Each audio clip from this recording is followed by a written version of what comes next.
The Spanish announce table. It is episode 387 of the Spanish announce table. John, we're about a month away. 9-year anniversary. Hey. In the back of your mind, if you're thinking about a gift or anything like that. Yeah. What's 9 years? Yeah, what is 9? I don't know. I honestly don't know. Hold on. When I got bronzed for our episode, was that a year ago? Was that a whole year ago? Yeah. Jeez. You know, one thing that, speaking of how time flies and you just don't even realize it, I saw on social media 7 years ago, yesterday, I think it was, Kevin Owens powerbombed Machine Gun Kelly. And I just thought, 7 years ago, Machine Gun Kelly has still been that popular. Like that. Know Nothing is been in our pop culture mind for that long, for this long, because he's still here. Oh yeah, he's still here. And Kevin Owens still fat. Watch the clip. Crazy. You know what I mean? Like, for as much as they wrestle, how much he has to eat, just like so much. He has to actively want to be fat. For as much as they wrestle, he has to be like, nope, we're doing 2. We're doing a double. Yeah. Like, we are getting 2 pizzas. Yeah. Because he's not the like big man wrestling style, right? He's not the Andre the Giant, you run around, I'm gonna stand in the middle of the ring and bump. Right. Like, he's the fucking flips and shit to a certain degree. And he's still fat. Yeah. It's crazy. Oh, we got somebody in the Twitch chat, Tom. Theo X75, who I don't know if it's the Theo. I'm assuming it is. He says, so how was your experience with the In-N-Out, T-Mac? Oh, it was underwhelming. Yeah, it was fine. That's what I've heard about the In-N-Out. It's fine. It is not bad. There is nothing bad about anything that I experienced. There was nothing extraordinary. That's what I would say. Just like Whataburger in Texas, I had that in Houston.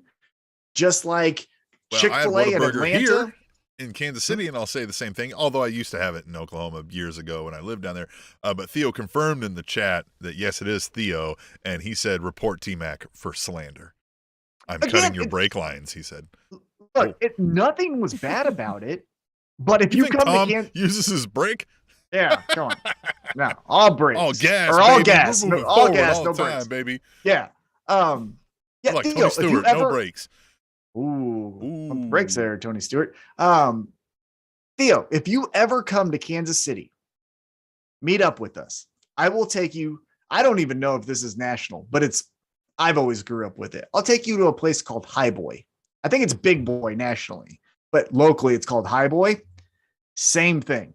There is not a difference except for they put Thousand Island on their burger, but there's no other difference. Yeah. At some point, a burger is a burger. Like, you can only season it so many ways, right? Like, you can only cook it up so many ways. You can only put lettuce on the thing. You know what I mean? Like, yes, you can dress to get all the different kinds of burgers. But to me, like, every time somebody talks about one of these burger joints, it's always about the basic burger, right? Like, it's not like you got to try their triple avocado, Miracle Whip, whatever, right? I think that's an actual, it's always just their basic, you know what I mean? Lettuce, cheese, pickles, onions, all that kind of shit, right? And you're like, fine. But none of them are any different than, none of them have ever made me think I will wait in a line for 2 hours for them. Right. Not the Shake Shacks, not the fucking Whataburgers. I've never had the In-N-Out, but I guarantee you all think the same thing. Yeah, Chick-fil-A chicken sandwich, fuck out of here. Look, sometimes I'll want it. I might wait 20 minutes, but you're reaching my limit. You know what I mean? Like, you're reaching my limit. Yeah, it was fine. Like I said, nothing was bad about it. I had it twice to indicate that I liked it. I went back, right? But Tim, for our 9-year podcast anniversary, we're not flying out to go to In-N-Out. You get what I'm saying? Like, it was fine. God damn it. Sorry. Cancel the tickets. Spoiler alert. But again, it was cool. It was fun to say animal style. I want a double animal style. That was fun. It's fun to Yeah. say. Now I've said it, you know. Well, all of that aside, we're here to talk about pro wrestling. And Yeah. I don't wanna lose any of our streamers on the Twitch or the YouTube. And if you're listening to this later, We on the got podcast, some news. I mean, if you're listening to this on the podcast later, you're not as cool as the people watching live. I will. But you are that. still cool. Well, you're Look, also you're super still cool. You're like an there's A Orange minus. Cassidy, there's the live stream viewers, and then there's you. Right. Right. Exactly. Yes. You know what I mean? Perfect. Well, Yeah. we're If in you there were- somewhere. But if you were graded, you would be an A minus. That's where you're at. Still great. Not as great as an A plus. Yeah. Tim, we got a lot of news to talk about. There was a lot of legitimate news. This is some of the biggest news we might have ever discussed when it's all said and done, and maybe not. Maybe not. Yeah, but let me draw your attention to legitimate. This isn't rumors. This isn't this SEScoops.com. Yeah, this isn't Wrestle Insider. Yeah, all that. No, this is legitimate, real stuff that we're going to be talking about. So let's get into it. Right. Exactly. This is it. Patriot Act, January 6th, loverswrestling.net. This is fucking real stuff that we're talking about here. So freedomeagle.facebook. Yeah, exactly. All right. It's a good one. All right. So the biggest news that comes out this week, and I mean, it kind of slow rolled to hit me about what this means, right? But the Wall Street Journal, the real news you're talking about, comes out and is like, here's a story about Vince McMahon. And you're kind of like, okay, usually that's a financial matter. Right. Or something. But then it says, WWE board investigating hush money payments by Vince McMahon to former WWE employee, $3 million. And it's like, yeah, don't they do that all the time? Like, I thought that was normal, standard practice from WWE, right? Like, I thought, yeah. And I'm like, oh, let's see what this is. But then it starts discussing about how it was hush money for a sexual relationship with Vince McMahon, this employee who was like a paralegal and then got a $200,000 raise and a promotion out of nowhere, right when everybody's getting COVID released, right? Well, that's the interesting part here, because again, what can be argued in a court of law if they do take him there, right, and try to, or even they do a vote of no confidence, right? Like he will try to keep his position as CEO. You know, of course. The thing he can say is $3 million is my money. It was a consensual relationship. There was no, type of forced, interactions or anything like that. It was a consensual, me and this lady, right, had a relationship. I paid her $3 million out of my pocket. I think the interesting part is what you just said there. You go from making $100,000 to $200,000 during a time period when budget cuts and people were getting released. Now that's where the business can say, hold on. There's a conflict of interest here. You're now taking money out of our pockets to give to someone that you're having an intimate relationship with. That's the interesting part here. Because again, I could say, look, what's my business is my business. I still ran the company. There was no loss of, funds or anything like, check the books. It was all the same, profits and, the I's are dotted and T's are crossed. But if you start to say people are getting raises because they're sleeping with me, that might get you booted out. So that's the most interesting part for me is the raise. Well, it is. But then another interesting part rears its head where it sounds like John Laurinaitis was intimately involved in some of this as well. And I stress the word intimately involved. Look, rich, powerful people, and we're talking Vince is a 1%er, right? Like Vince is fucking, they have weird things, right? Like weird is a subjective term, but right. And again, I guess, yes, John Laurinaitis was brought in. There was some type of quote where this lady was being shared, quote, like a toy in this report, right? I would go back again because in the bedroom and relationships are a fluid situation, especially as we progress year over year, right? Yeah. If it was consensual, to me, that's a non-story. Hey, 3 people wanted to all hang around and start touching holes, whatever, right? Like, that's not my deal. I don't care. Ooh, Tom coming in hot with touching holes might be an episode. You know what I mean? You get what I'm saying? Like, I don't know. Like, I don't judge people. I don't care. I don't want you to know what I'm into. No holes barred. Really... All right. Right. Yeah. No holes barred. Right?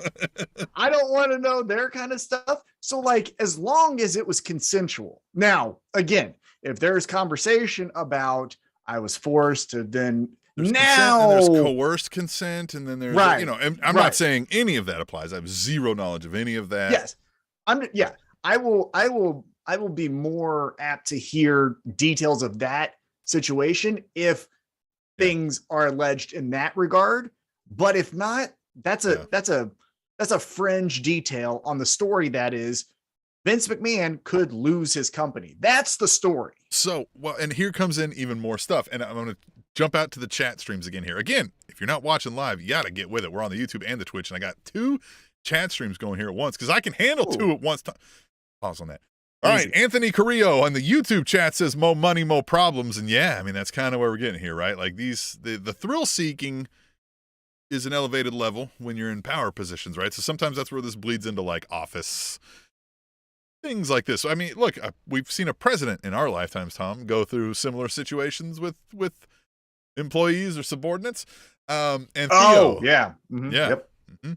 Well, I was going with the last one, but you went with the 90s. That could have went with all of them. All of them. JFK. Yeah, man, we go all the way back.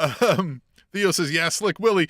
Theo also said in the Twitch chat, says, if it wears a skirt, Vince will chase it. And he's right, but I wonder if that includes Perry Saturn.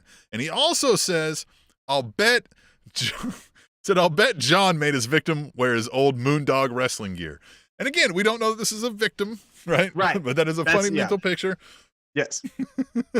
Yeah. But man, well, so again, the interesting part to me is that there is legal grounds for the board to have a vote of no confidence for Vince McMahon, which then essentially kicks him out. So from that's what I've read interesting to me. Yeah, and what I've read here, and again, I don't know what I read actually would be able to verify this is true, but like that Vince he doesn't hold the majority of shares, but they created their own bylaws around those shares to where he holds the majority voting power. Now, I don't know if there's provisions for, your voting power matters in aspects not concerned to you. Right. I don't know. And as you mentioned, his daughter sits on this board, if I'm not mistaken. Right, exactly. And his wife still on the board, or did she recuse herself during her political runs? I can't remember. I think she recused herself. Yeah. I think once she's decided to run for Senate and failed numerous times, then she recused herself. But that's another interesting detail, though. This comes out. I don't know exactly when this investigation started. It seems like it kind of started a few months back, because they said they started knowing in March is when like the WWE board started understanding what was going on. And what are we in? June? Is this June? Yeah, June. And what was it?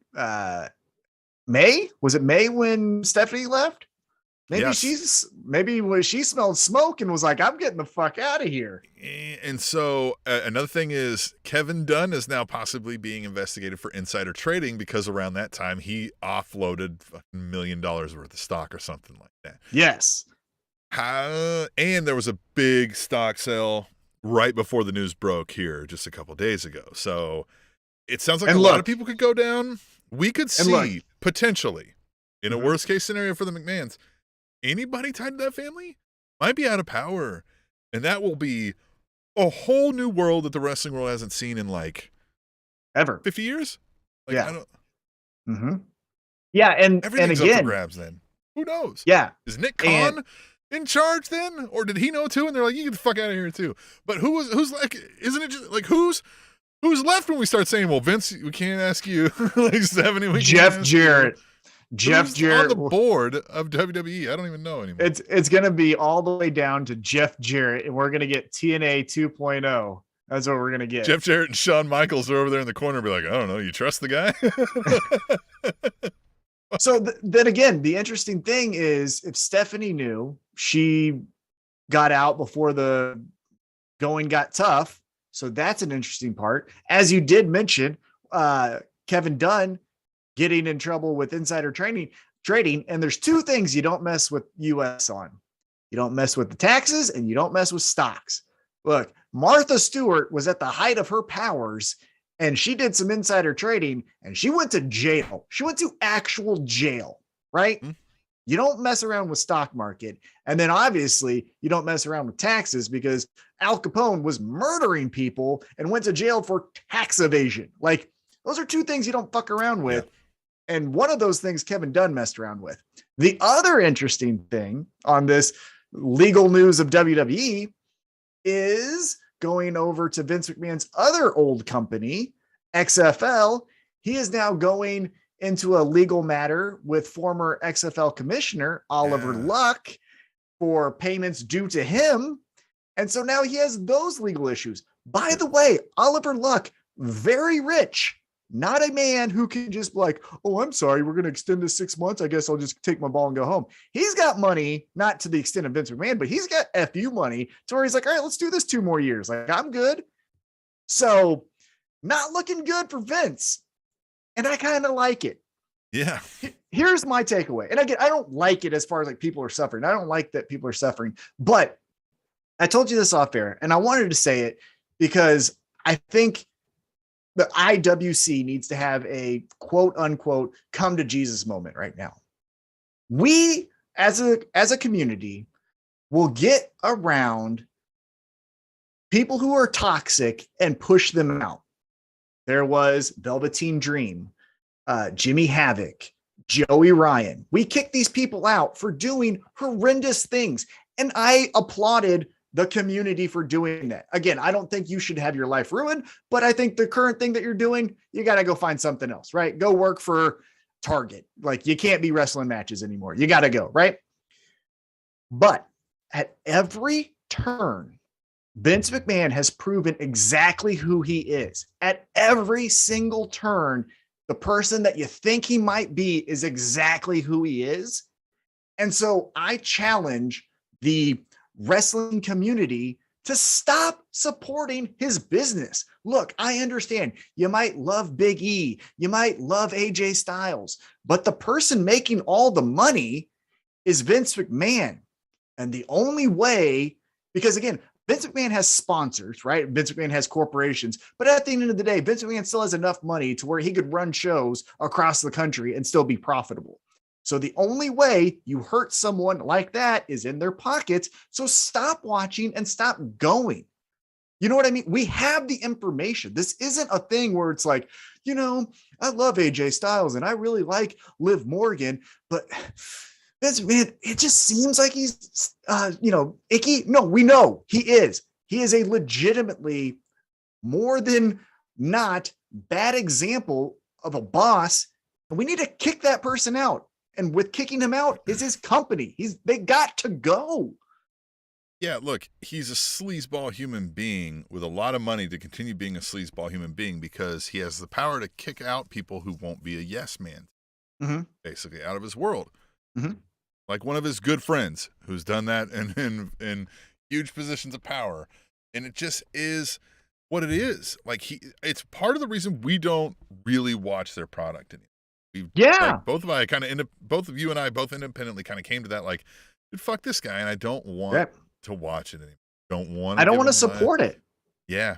It's just like, ask yourself, not you, just the general you. Ask yourself, if the main event of a local wrestling show was Velveteen Dream versus Joey Ryan, are you going to it? Most likely you're going to say no. And that's good. But then you can't be talking out of the other side of your ass saying, but Monday night's got to watch Raw. Who's going to be the 4th member of Judgment Day?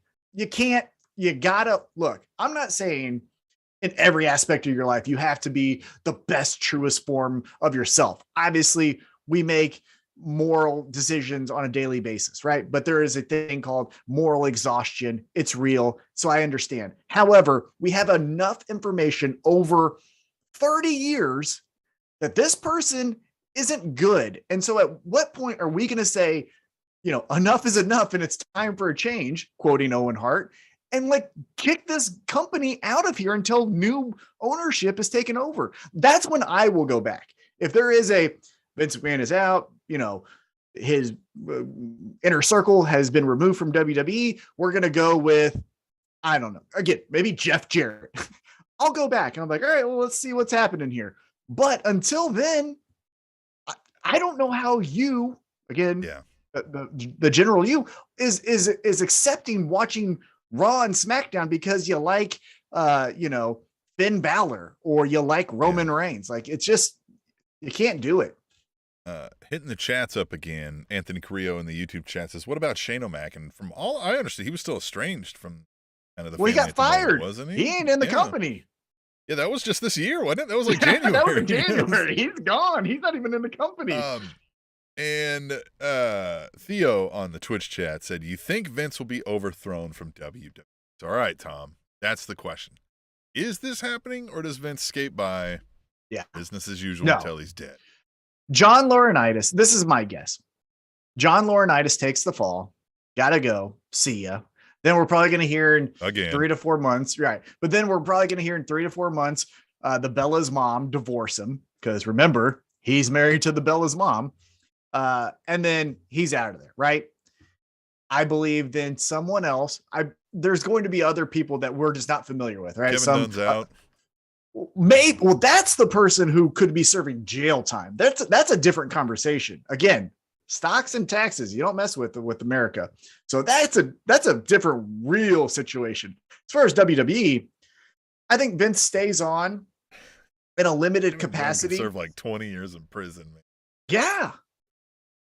Especially because I don't know the amount, but if he sold, more than 100,000 shares, like the shares, like, I think they can. I think max is 20 years. They can go on that, but I think you get several months to a couple of years, depending on how you cooperate or don't. Right, and so his situation I think is different. But with Vince McMahon specifically, I think maybe outwardly there is Vince McMahon is going to now take a reduced role. Stephanie McMahon has now taken shares, but then it's like Vince is still showing up backstage going like, cut to camera 3. We need to see Finn's dick. It's like, it's still going to be business as usual. I mean, we need to see it. You know what I'm saying? What do you think? What do you think with Vince? I think he doesn't either. I think you're right. John Laurinaitis gets publicly flogged and fired. Man, I hope Kevin Dunn goes to jail, which is a weird thing to say about a human I've never met. And if it were to happen, and everything was going out, like Vince is on his way out and everything, we've kind of discussed this, somebody would come in, your ESPNs, your fucking Fox, somebody's coming in and they're buying it. They're buying it, NBC, for their over the top. They're going to make an offer that the board's going to be like, here, clearly, we don't know what the fuck we're doing, and they'll sell for fucking bargains, and everybody will make out, literally and with the money. And hey, from the sounds of it, everybody's making out over there. And then that's how that would go down, which would just then be weird, because then it'd be similar to remember when WCW and Eric Bischoff and they had that here's vice president of Turner Media Communication, somebody will be running it who's an executive businessman in TV. WWE will just continue to be a more commercialized bullshit, even worse than it is now, probably. There'll be no semblance to real wrestling ever again. And that's fine. But that's good. Look, not everything needs to go on for the existence of time, right? Rome is not the number one power in the world. Evolution happens and things fall down. WWE can fall down. It's okay. Life will continue. It's going to be fine. They're a horrible run company by what all accounts is an evil man. So hold to your moral obligation of you being a good person and stop supporting it. Well, don't talk to me about WWE. I'm being dead serious now because now I'm working myself up here. Don't talk to me about how fucking good WWE is when Vince McMahon's running that company. Because fuck yourself.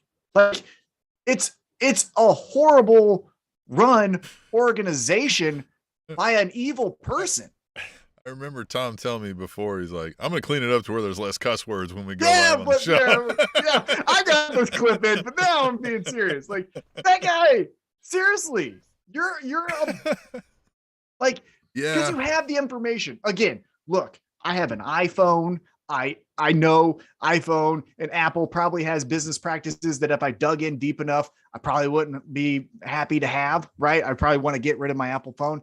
I'm not saying I'm perfect over here, right? However, there's enough in your face situations with this company that, like, what are you doing? And there's an alternative. There's plenty of alternatives. There's independent wrestling. There's Impact. There's New Japan. There's AEW. Like, you can't just be like, well, there's nothing else. Yeah, there's GCW going Central across the States country. Wrestling in Kansas City. Exactly. So, well, and we encourage you folks to tell us what you feel, just like our friends here are doing in the chat. We want you to be our friends. Anthony Carrillo in the YouTube chat says, fans shouldn't just stop watching it because of Vince, but more so because it's a horrible product. Well, and then, yeah. I mean, look, that's a different, but again, that can be subjective, right? We could say. It just makes it all the easier, right? Like, exactly, the product sucks, so why do you even do it? Right. And Theo says, boo Apple. So just throw your iPhone at a bus, T-Mac. Yeah, look, I if there was another alternative that was as user friendly, I would definitely be into it. But like, there's two phones in the market, both are kind of shitty. So like, what am I gonna do? Yeah, right. Well, before we get into the next big news story, Tom, I want to bring up, occasionally we like to have a beer sponsor of the week, and this week I'd like to shout out our beer sponsor of the week. Nobody. Aww. Nobody gave us some money to go buy some beers, and thanks, nobody. Quick a beer for you. And water, because I only drink beer. If you want to do what nobody can, send us some money. Go to SpanishAnnounceTable.net. There's a PayPal link, tableshow@gmail.com. Hit us up. We'll gladly take some of your money. We'll drink some beer that you tell us to get, and we'll tell everybody how great you are about whatever you got going on. We're here for you. Or if you want to, support the shows in other ways, Yeah. And definitely keep communicating with us. We always like hearing from you. By the way, if you are on the YouTube stream in the future, you will know that we had a beer sponsor of the week, because that is the only time I drink beer while recording, is when we have a beer sponsor of the week. So there you go. X0X81 in the YouTube chat says, Madison Rain, foot face.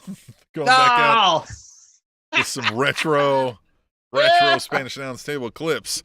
Oh man, yeah. She has a foot for face.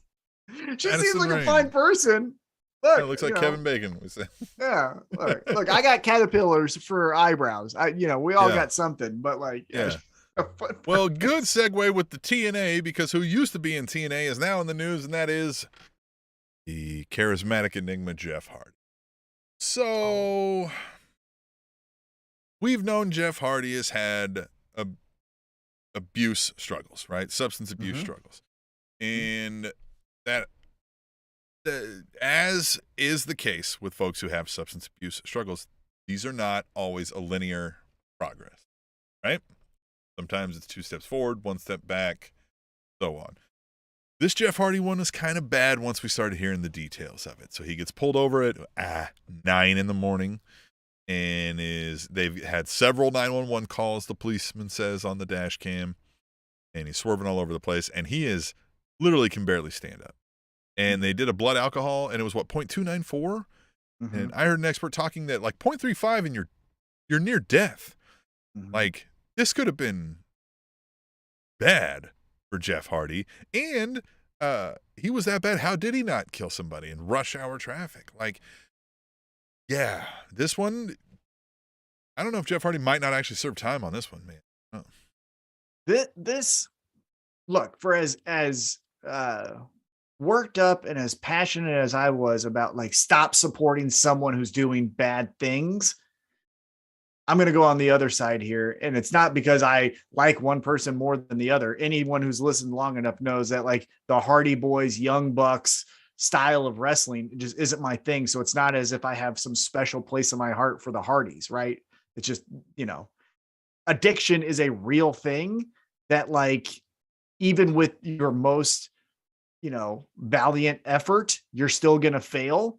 So like, this is the part where you have to get help. And even if you can't do it yourself, your inner circle, not Chris Jericho's old group, but like your, support system has to like step in and say, you got to stop. Because the other thing that's a little bit of a head scratcher, and I'm going a little bit more higher level view here, is apparently, one of the charges was that Jeff Hardy shouldn't even be driving because his license is suspended and all of that. So how is he getting a rental car? Apparently he was using the license. Apparently he still had the physical copy, even though it was suspended. But like, and again, I know that like, especially with a new company like AEW, maybe their operations aren't at the level of like a WWE or an NFL or Major League Baseball. People know he's driving, and people know he's driving that know he can't drive. Right, and that's like his brother knows he's driving from town to town. His brother's not being like, "Yo, no."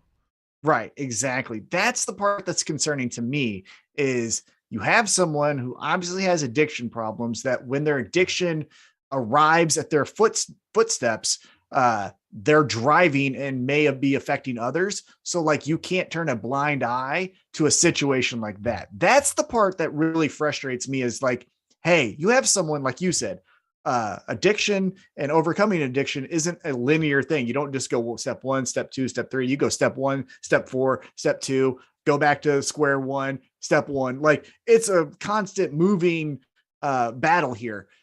And so when you're, friends and family are just like, oh, he shouldn't have a license, but he'll make it from St. Louis to Kansas City. It's totally fine. He can drive that. He's not drinking right now. It's like, look, maybe he's not drinking, but he might go to jail for breaking probation if he's going 70 and a 55 and he has no license that he should be driving. He's not drinking right now, but what happens when he does?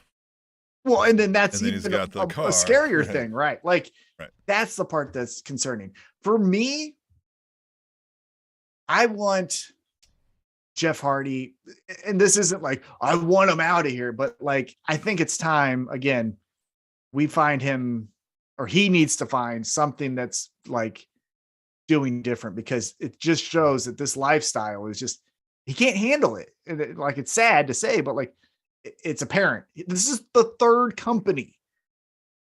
This is WWE, TNA, and now AEW. Like, you've done this consistently in 3 different companies in one industry. Like, you have to switch industries because you can't handle it. Like, it sucks. Yeah, well, just first and foremost, like, he needs the help. Like, this stuff kills you. I've had 2 loved ones in my mom's side of the family die from alcoholism. It's like, it happens. Like, my uncle passed away my first day at Central Missouri because we were driving, because he was on the way to Warrensburg and we were going to go pick him up, and he died because of being intoxicated, and he choked on his vomit and passed away. So like, yeah, alcoholism. I lost 3 uncles from alcoholism. Like, it's a real thing. And it's hard because I saw Matt Hardy's wife being like, look, we can't be with him 24/7. And that is true, right? Like, at some point you got to be like, hey, like, I'm going to sleep. He's got to, got to be able to sleep. Right. But again, the thing that's the most concerning that I think people should be aware of is that like, he shouldn't have been driving, and it's been known that he has been. So like, that's the detail that your support system needs to work on. And he mentioned something about needing to go to the doctor for a brain scan. And I was like, dude, are you just trying to get away from the cops and make it seem like you're not drunk? Or like, are you also getting brain scans and drinking and doing spots and doing like, it's time, right? Like, it's time. Yeah. Yeah. I took that again as someone being intoxicated saying like, no. The reason I'm doing this. Drunk, right. Yeah. That again, but who knows? Maybe I'm wrong. I don't know the details, but it's sad. It's very sad. And it's just, because he seems like a genuinely good person, right? Like Sure. from all accounts, outside of this addiction problem that he has, everyone speaks in such high regard as him helping others or him, being giving and losing a match or whatever it is. So it's like always a smile with the fans and stuff. Like, I mean, yeah, he's always exactly. been, like, again, I don't want to disparage it. And I know that like addiction can hit. It's not a like a moral failure on a person. You know what I mean? Like, I've Right. never thought that. It's just, yeah, it's now I'm starting to say like, hey, this is a moral failure of the surrounding community, right? Like, Yeah, let's help this exactly. guy as much Right. as we let it happen around us, like, because we knew, it happens, man. Like, swept things under the rug. Everybody had, but that's at some Yep. point you got to step up and be like, oh shit, we can't do this anymore. Like, how many times we've had a dry family get together, you know what I mean? Mhm. Like, because Yeah, there was people one or can't two that handle couldn't it. handle it, right? Yeah. Yeah. Oh, Anthony Carrillo in the YouTube chat says, what do you think of Booker T's comments that AEW is to blame? I mean, I think Booker T was trying to say something similar to what we're saying, but like, I mean, it seemed a lot more direct and like mean spirited when Booker T said it. If that No. makes sense. But Well, so what I think we're trying to say is the lifestyle of a pro wrestler is something that is showing that Jeff Hardy can't handle. yes. What Booker T is saying is because he does a swanton bomb and They AEW let him allows do it to this happen, spot. Yeah. that's why he's doing that. Booker T is the second dumbest public speaker in the history of fucking mankind. Like whatever he says should just be disqualified. He is You talking about Booker T right now? Yeah, he is right here, right now. You talking about Booker T right now? He is a non-contributor to society. He had a great wrestling career, and everything after that has just been white noise. Like, why anyone pays attention to that gas bag of an individual makes no sense to me. He is the worst public speaker behind one other person, and I'll let you figure out who that is. It's not in the wrestling industry, although it's adjacent. But like, he is so dumb with everything that he thinks.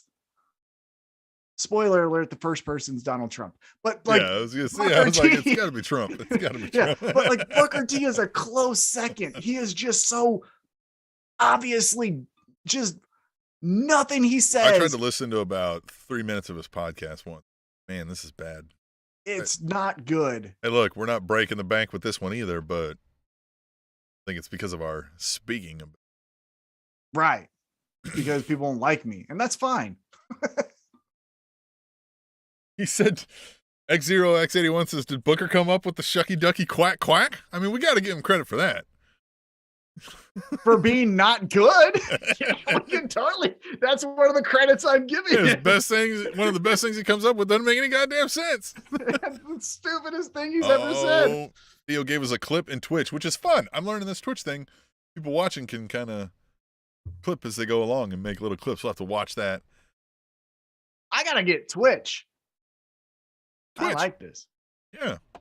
Well, like I said, the Twitter wasn't taking off, so. Well, Twitter is taking off when we live tweet during AEW Dynamite for and live tweeting. AEW Rampage. Live streaming, though, that's the Twitch and the YouTube. That's where we got to be. Right? Yeah, So that's but where we are. And right. we're in your ears if you listen to the podcast. Definitely. And again, if you're bored during the shows of AEW, join us at Table Show or hashtag Tweet the Table. And we live tweet during every single Dynamite, every single Rampage. So be there or be square. Which, did you know what that term means? Be there or be square? Not around. Exactly. Isn't that fun? Look at that. Fun. Us learning things. So what we thought was a news story, probably isn't, was news breaks. Sasha Banks gets released from WWE. And everybody's like, holy shit. Sasha Banks is released from WWE. And then somebody asked WWE and they were like, that's the first we've heard of this. Right. We'll let you know if that changes. Yeah. So you kind of hit on this. Yeah. So isn't the this journalists great? in pro wrestling, right? The journalists in pro wrestling. We have the Wall Street Journal, who by their accounts say that like WWE is a fringe niche part of their business. Like it's the eighth layer of the onion that they pay attention to. And they break this story about Vince McMahon. Yet you got these dorks over here, Dave Meltzer, Sean Ross Sapp, Wade Killer. We're real journalists. We're breaking news. The only things they freaking do is they tell us the spoilers of main events, which is a dick move by all accounts, and then things that they've heard. Get the fuck out of here with your journalistic fucking bullshit. You're a dumbass. You guys are all dumbasses. You can't fucking find the real story about Vince McMahon, but then you have hearsay from a janitor at WWE that Sasha Banks gets released, and you fucking write that. And then when people are like, what are you talking about? Like, well, you got to understand from a journalistic standpoint, you have to understand what the word report means. Fuck out of here. You guys suck. Well, yeah, you guys are leeches to society. It's always, we just got word that Randy Orton was going to main event SummerSlam, but now he's injured. Like, okay. But yet the real news was Vince McMahon might get kicked out of the fucking company a la Steve Jobs at Apple. You know what I mean? Yeah. Like, he might be ousted. Yeah. And again, like, who cares what the main event of SummerSlam could have been? Let's just watch it. Let's just watch it and find out. Isn't that fun? To just watch things on television and hey, you know what? I'll hear you on this. Even if SummerSlam comes around and we have SummerSlam and whatever match happens, if we hear breaking news, so and so surprise debuted at SummerSlam, we heard word that this was in plans from back here. Like, hearing it retroactive is a cooler story than you telling me like midway through that, like, well, it was going to be this. Be like, okay, but it's not. Exactly. As far as I knew, Randy Orton was just taking a break, man. Like, that's all I needed to know. Yeah, you telling me I would rather you tell me, hey, in The Matrix, it was going to be Will Smith, but it ended up being Keanu Reeves. That's interesting. You saying before the fucking movie comes out that the red pill and the blue pill has two different outcomes. That's a fucking asshole thing to do, because now I'm going to watch it. They were going to make him green and yellow, but they made a command decision. Yeah, like, And so again, Pepsi got to him and wanted it to be red and blue. Like these guys are just, they're leeches on a niche community. They are a bad version of TMZ. Like, Theo TMZ in the Twitch chat said those three are only alive because oxygen is free. I mean, probably. And I'm saying them because they are the pinnacle of this wrestling journalist, right? Like, plenty. There's plenty. Yeah. There's a million. I'm not just saying it's only those three and everyone else is good. I could make a laundry list of how many shit people there is in this community that do this stuff. But like, I find it interesting when you report like financials, if you care about it, which again, none of us make money off of ratings, but if you want to report ratings, I understand. But all of the hearsay nonsense stuff, get out of here. It does not. Go follow Leonardo DiCaprio and just take pictures of him, because that's essentially what you're doing in the wrestling community. And guess what? I bet you're going to make more money in TMZ doing that than you are telling me that Sasha Banks got released before it actually even happens. And even if it does happen, let it happen. What makes you so cool that I said it first? Let it happen, jerk offs. Yeah, they better not break the news of when Vince McMahon goes to AEW. Oh, man. Of the McMahon family, Triple H included, if you were a betting man, I put a gun to your head, say you got to put $100 down. They're all kicked out of WWE. Who is the one person that you think is going? Shane. It's Shane. Because Triple H is like Stephanie and I think Vince were so ingrained in the actual company that they'll have too much pride and they'll be rich off their fucking, nobody's going to be broke after this, by the way. They'll all be fucking billionaires and ultra millionaires. Yeah. Right. They'll make out with more money than they entered with. But Shane is just that guy who's like, I mean, look, him and Tony are going to do some coke. And they're gonna allegedly. He's gonna go out there and he's gonna fucking beat up John Moxley and with some fake punches, and there we go. That's how it'll go down. I mean, that's a good bet. Who you think? You think Trips? I think Triple H. I think Triple he H loves will the game, say, right? He loves the game, and he would love that showering of affection, right? But so I was think Shane. That's why I said Shane, yes, because he's an attention whore. oh, he very much is. But I think Triple H would say, like, I've always had this burning desire to get the recognition of being the promoter, right? Because when he did NXT, everyone was like, that's great NXT, but that's really Vince McMahon's company. I think he would love to say, like, this is mine. And again, Tony Khan would still own the company, but you know what I mean? Like, I think, or maybe he even starts his own. That's another good question. Like, if they all go away, who would start their own? The I thing think that's Triple getting H. missed here is the Freddie Prinze stuff that we've never really touched on here. Freddie Prinze Jr. is starting a pro wrestling company. Like, he's actively involved in it. Like, he said he's got funding for like 2 to 3 years of it. Yep. Mm-hmm. I mean, look, he's a connected man with money. Oh, and he wants he could hire Triple H and fucking, No, well, he could partner with Triple H. I don't know if he has the money to pay Triple H. Maybe not necessarily Triple H was making COO of but like he could do some stuff and spots. Yeah. What I mean, like he could work with Triple H. Right. They could and they have together. An established relationship. But if you listen to Freddie Prinze Jr.'s podcast, Triple H doesn't like him. They don't like each other. Yeah, but H, when you're itching to get the money game and clear your name. Yeah. But I think it's interesting with Freddie Prinze Jr. as we kind of pivot to a different story again that we haven't really talked about. I think it's interesting that he wants the wrestlers to be in the Screen Actors Guild, get the benefits of being. Well, let's not get into that conversation. That's a 9-year conversation we've been having. I mean, all those the Undertaker, Steve Austin, all of these people for 20 years of my life have been actors on television. Yep. Tim, you're preaching to the choir. Screen actors. They've even been on fucking movies, which so I'm sure they've got some SAG credits. But the writers fucking should be getting, if they're not. Yep. I agree. Yeah, all of it.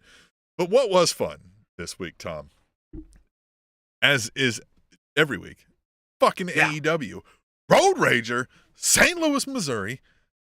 Fucking fun. Let's talk about it. Unless you had more to discuss about these. No, let's get right into it. No, let's get right into it. So we kicked it off with what I thought was. Oh, I almost forgot.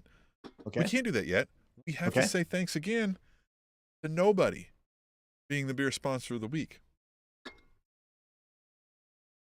Buddy? But you could be we kicked it off. Yeah. So we kicked it off with what I thought was going to be the main event of the show. A hair versus hair match, Chris Jericho versus Ortiz. Now, before we get into the result, what did you think of the match? There was so much chaos. You had the Blackpool Combat Club, you had Santana, you had Jericho Appreciation Society, you had all of that on the outside. You had Chris Jericho and Ortiz on the inside wrestling. What did you think of the match as it was? Fine. I think we've seen Jericho's better days in his match prowess, right? But he still does he'll tell a story in that ring, Yep. And I thought it was good. I honestly thought it was going to go the other way, and I felt a little disappointed when the match ended up how it did, but it didn't shock me, I guess.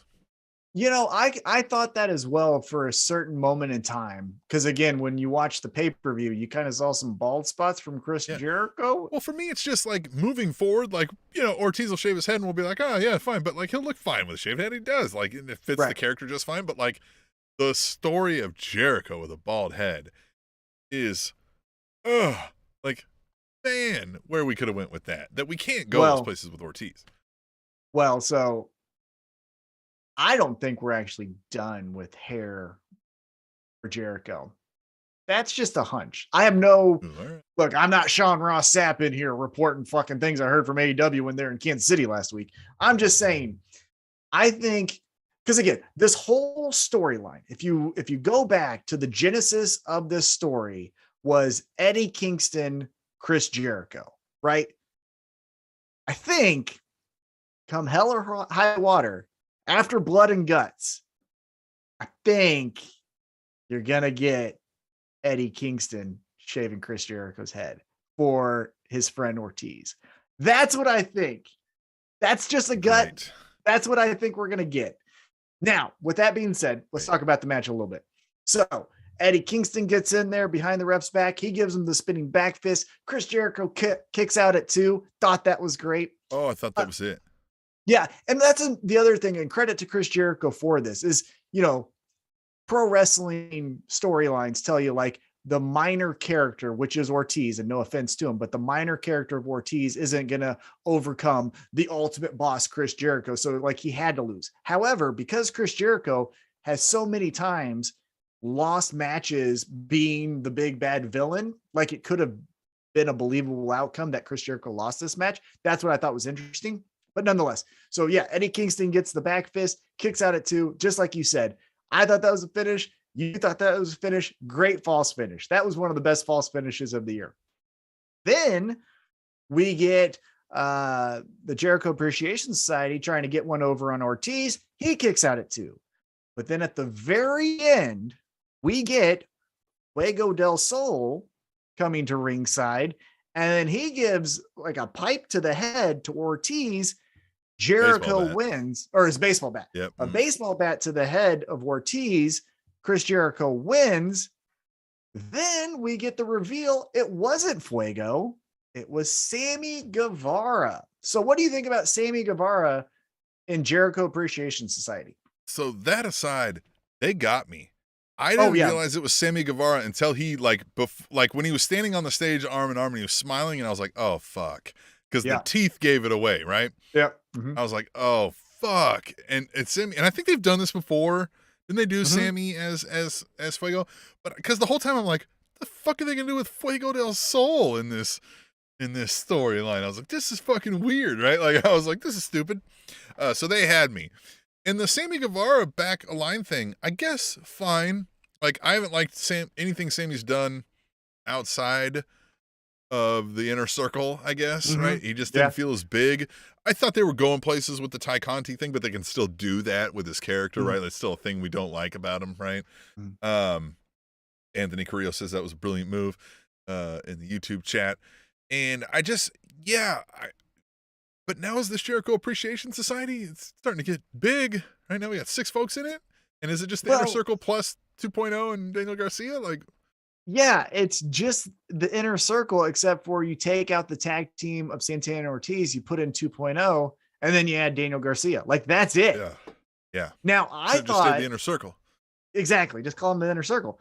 I thought for a quick moment, because like you, I thought it was also Fuego del Sol. I thought they were going to pivot out of this storyline and go to a Chris Jericho is now the father figure to Sammy Guevara's best friend, Fuego del Sol. And then Chris Jericho maybe goes after Sammy Guevara to then get the Sammy cheers that Tony Khan and Sammy are obviously wanting. I thought that's where they're going to pivot to, something like that. But then again, it's Sammy Guevara. I think, and also in the Jericho Appreciation Society is Tay Conti. So now they have a female presence. So thought that was interesting as well. I think Sammy Guevara in Jericho's new group, which is essentially his old group, is kind of a rushed, safe move. I think it's maybe it's contract or whatever, trying to get your money's worth out of Chris Jericho. Chris Jericho is going to be on the show almost every single week. And so we're trying to get Sammy some heat. So let's just do what we already knew worked the first time and have him stand next to Chris Jericho, right? Like you could have done the Sammy Tay Conti, we're making out, we love each other, obnoxious heel thing apart from this whole storyline. Yeah. So, right. But in this match, this segment, what it was, I thought it was great. I thought this by itself was awesome. If you don't think too hard about the future of Blood and Guts, how big the Jericho Appreciation Society is, all that stuff, thought it was fantastic. Yeah. Now let's move on to Wardlow taking on 20 security guards. Now, fun fact, some friends of the show were the security guards. Miles Planquet, Dan the Dad, Mike Outlaw. Got to see some good friends of the show. The Quad Father was in there. Yep, Quad Father as well. I think Jake the Garden Snake was in there as well. I don't know if you caught that one. Yep. Oh God, that That was the best line ever. That was the best line ever. Jake the Garden Snake and Thinner Mahal. That was a Yeah, great night. Thinner Mahal. Thinner Mahal is my favorite. You ever said Thinner Mahal? What'd you think of this? I thought this was fun to show non-wrestling fans, like, look how much of a monster this is. But what'd you think? But I have an issue here, right? Okay. I get the optics of stacking folks for multiple pins, right? Edge did it with what? Who was it? AJ, Daniel Bryan and Edge. Daniel Bryan and yep. Yeah. But they're all supposed to be on their back still, right? Mm-hmm. Only one of them motherfuckers half the time was on their back. Yeah. And then, like, did he eliminate some guys just by kicking them off the ring? Like what happened here? That was Dasha's fault. From what it was being said later. She didn't understand the rules. She thought it was a battle royal, 1 versus 20. So when they dropped, she thought they got eliminated. It was actually by pin or submission. So she kind of jumped the gun on that and didn't know the rules, which, hey, well, it happens, but also it's live TV. I agree with you. Some of the pins didn't make sense because they were just laying on their stomach on top of someone else. That's not a pin. You know, Roman Reigns did this to Edge and Daniel Bryan, but both of their shoulders were on the mat. Right. To the best of my knowledge. Like, you know what I mean? Yeah. So, like, that's what was weird about it. Yeah, that's the thing is, like, technically, the other guys pinned the guy. Yeah, you exactly. Yeah. You gave them the pinfall. Well, and then it's like, this case has now been dismissed. And it's like, well, wait, what the fuck are we talking about? Well, that was fun. That's the fun part of the wrestling that I liked is if, again, you're showing this, you know, for example, my father-in-law is a state judge telling him that this case was dismissed, you know, like that's fun. Like we're going to giggle about it. We're going to laugh. It got the desired result, right? We got the fun thing. I think it was a little bit too repetitive as well. Like I get when we watch action movies, it's one person at a time or two people at a time, and then the hero overcomes. But it was like that move over and over. Yeah, he did the same spot 3 times. Yeah. Right? Like, yeah. Well, and it was cool during the middle of the match when the security guard, or after the match, whatever, and they were entering the ring it was a couple weeks ago, and he's hammer fisting each one of them down as they come in, right? 1 through 20. Yeah. But this was a little hokey. This felt like we jumped the shark a little bit. Yes. Now, again, I think we're buying time because it was said last week, but Scorpio Sky is not 100%. I think they want to do Wardlow, Scorpio Sky for the TNT Championship. So we have to, you know, keep Wardlow hot. But yeah, make sure that Ethan Page, like, yeah, well, not this week because again, we'll talk about who he faced later on. But yes, they could have done something like that. Now, yeah. Well, Anthony Carrillo in the chat, he says, I'm ready to see Wardlow feud with someone. We've seen him beat up enough guards. And I think that's kind of what Tom is saying here. Like, I think it's anointed at Scorpio Sky. It's going to job that title. Wardlow's going to have the TNT title. They're going to put him on a show or two, like a fucking Conan or something. Yeah. Looking like $1 million, outsizing everybody, you know, with that shiny belt. Now, and again, that's going to be fun. Scorpio Sky can make people look good, and Wardlow obviously looks good being the top guy in the match. So, you know, all the boxes will be checked there. I thought this, again, was fun. If go show this to a non-wrestling fan, like, hey, man, there's this new badass in pro wrestling. His name's Wardlow. Check this out. They're going to be like, wow. And I bet you in 3 weeks' time, they're going to be like, so is that one guy that beat up all those security guards? Like, what's he up to? They're going to ask. You know what I mean? So I thought it was fun. Like, again, this isn't going to make anyone's match of the year list, but it was a fun time. Well, sometimes you have to tell the story over a couple weeks, as we've said, and a couple weeks going by, and he's just beating fucks up. And so now we've checked that box, right? Now it's time to go on. Now, I do want to point out, because I said it on Twitter at Table Show during the show, AEW had their most dangerous moment in their entire company's history during this segment. I get it. We like when we come into your hometown to get some famous people to be adjacent to AEW, right? When we're in Milwaukee, Giannis is sitting ringside. Awesome. Kansas He's Giannis. City, Chiefs were there. Kansas City. Yeah, you had the offensive line for the Kansas City Chiefs. It's fun, and I get it. And it's always, everyone does it, right? Everyone in entertainment wants to look cool by having someone else cool with them.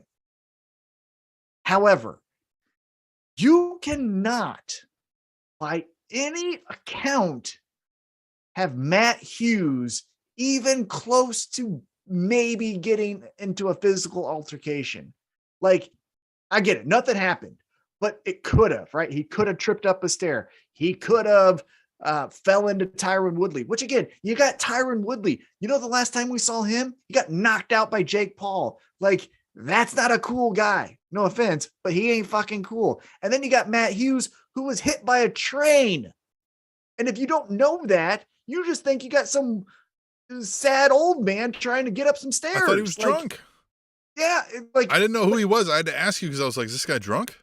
No. And again, Matt Hughes is an all-time great UFC champion in the welterweight division. He was George St. Pierre before George St. Pierre. He lost the title to George St. Pierre to kind of pass the torch. But like what we've talked about, where AEW doesn't do good enough about like not understanding when somebody might not know something. Right. WWE will beat you over the head with it to the point of ad nauseum. AEW doesn't do it enough. I didn't know who Matt Hughes was. I understood enough to know by proxy. I knew who Tyrone Woodley was at St. Louis. I was like, okay, this MMA fighter. But then he starts stumbling, and I'm thinking MMA fighter. I'm thinking active MMA fighter. He's stumbling all over the place. I was like, oh man, this guy have a one too many? Fucked up the spot. But no, that's when I asked you. I find out like, oh shit, no, this guy was like shouldn't be there. He should not be there.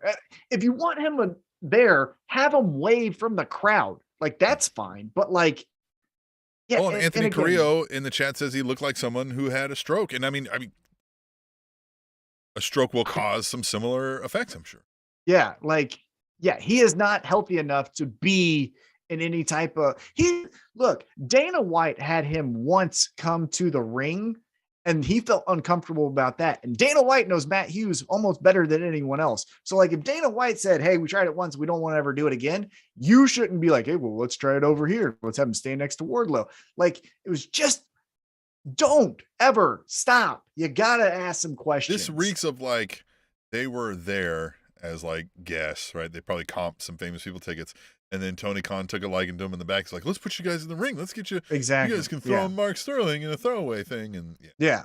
So did not like it. Again, that honestly made me like, I get it, right? Because you also think like, hey, he's just walking up some stairs and going to stand in the ring. I understand what, again, I don't know, they do all the work, you think. Right. Yeah. But still, just don't ever do that again. Ever, ever, ever, ever. Think before you ask some questions before you make those decisions. But nonetheless, let's keep going. After that was one of the matches of the night. I honestly thought this was the match of the night. And it's weird for me to say because one of the competitors is Will Ospreay. So it was Will Ospreay taking on Dax Harwood. Man, it's so hard for me, Tim, right now, because I really like FTR. Yeah. A lot. But they like Bret Hart. Like, that fucking sucks. Yeah. Yeah, like everything else about them but that. Well, and they look like some cops. I wish they didn't look like some cops. Yeah. But it fits their gimmick. It's fine. Yes. And Dax Harwood has started to, is he starting to outshine Cash Wheeler a little bit here? He's the one with all the pump you up talks. Are we seeing, is Cash Wheeler going to be this generation's Marty? I hope not. I hope not, but maybe, because Dax is having great matches with CM Punk. Again, this one with Will Ospreay. He did, and again, Cash was promos. Yeah. Loves everybody. He's great. He's great. We could, I don't know. Again, that's a wrestling trope. For their credit in their 3-year history, AEW really doesn't do too many of the tropes. Now, again, it's wrestling. So you're going to have some of it, false finishes, things like that. But, but you could be onto something because this was great. The other thing that I thought was interesting, I wanted your opinion on this, is you had, and again, I just love AEW sometimes for this reason when you're a hardcore fan like we are, is you had the Rev Pro heavyweight champion and Will Ospreay taking on the Ring of Honor tag team champion in an AEW TV show. Like, isn't that fun? Just to say, just that. We are still waiting on our fans, the Spanish Announce Table Nation, comic book nerds out there, need a better term for the Forbidden Door. right? Mm-hmm. And I'm not talking just the pay-per-view. I mean, this reference to, there's somebody from another company working in this company. It's not forbidden anymore. Right. Everybody's doing it. WWE's Yeah. even doing it. It is definitely not forbidden. So what's a better term, right? Is this the fucking portal to something? Like, what is the term that you Dungeons and Dragons freaks use? I know it. What is it? It's from the Spider-Man movie. Multiverse. It's the multiverse. It's the multiverse. It's the multiverse. That's what it is. It's like when the is that what we'll say? Like when they're coming through, like, yes. I mean, I get it, like coming through the forbidden door, you know what I mean? Like, it fits, but like let's call it something else. Because it's not forbidden. Because everybody's allowing it now. In fact, we're booking an entire event around it. It's not forbidden. Yeah. Explicit. It's encouraged at this point. Yeah. Encouraged door. I think, yeah, I would call Anthony it the multiverse. Carrillo says we should call it the glory hole. Hey, listen, we're all about touching holes here on the Spanish announce table. We addressed that earlier. I don't know if you caught the beginning of the show, but yeah, that's it. We're calling it the glory hole. I want them to name this pay-per-view the glory hole. I don't mind. Yeah, I don't mind. Yeah, I don't mind either. Yeah, yeah, I like it. So Ospreay gets royalties to Anthony Carrillo.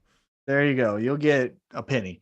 Ospreay gets the win. He does the little hit to the running elbow to the back of the head.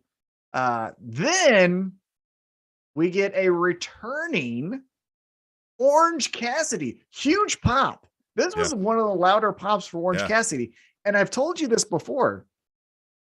When Orange Cassidy is used sparingly, you get the maximum value out of Orange Cassidy. There are certain wrestlers where you need them week to week. Eddie Kingston, I would think, is one of those, right? Where it's like, hey, the way you keep them hot is you keep them in front of people and their attention. Wardlow, another example of like, you want to keep them this big badass beast, you keep them on TV week to week. But with Orange Cassidy, when you just put in this little Weirds mobile of fun here and there, you get the best out of them. And this was great. And now at the Forbidden Door, we're going to get Will Ospreay taking on Orange Cassidy.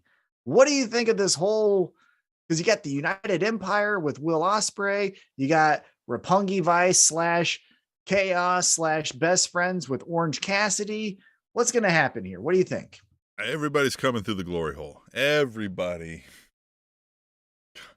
Say that right? All right. Yeah, look, I think you're right, spot on with the Orange Cassidy thing. Less is more. Right? Mm-hmm. Absence makes the heart grow fonder with the Orange Cassidy because it's this. He's a great compliment to that uber conceited but well qualified heel, right? Like the uber conceited heel that actually can go. I'm thinking like Seth Rollins, right? Right? Isn't cheating to win, but is just the fucking using a little nefarious tactics here and there. And then in comes Mr. Cool, who's just like, yeah, fuck. You know what I mean? Like everything you're saying about yourself, whatever. The story, bro. About to beat your ass, right? Like all of that's cool, and I love it. I don't. Fine, I'm fine with that. I've heard the name Will Ospreay. I've wanted to, you know what I mean? Like now I get to see it. I have confirmed he's not necessarily my favorite style of wrestling, but he can still put on a great show in there. He's obviously very athletic, and I'm assuming these folks have worked together. Him and Orange Cassidy. I don't know that, but. I know Orange Cassidy can work this style really well, so I think we're going to get a great match out of it. Albeit, I get the feeling Will Ospreay is standing tall in his team, right? I think they get the majority of the wins, however they break these matches out, right? Yeah, there has to be some wins for each promotion.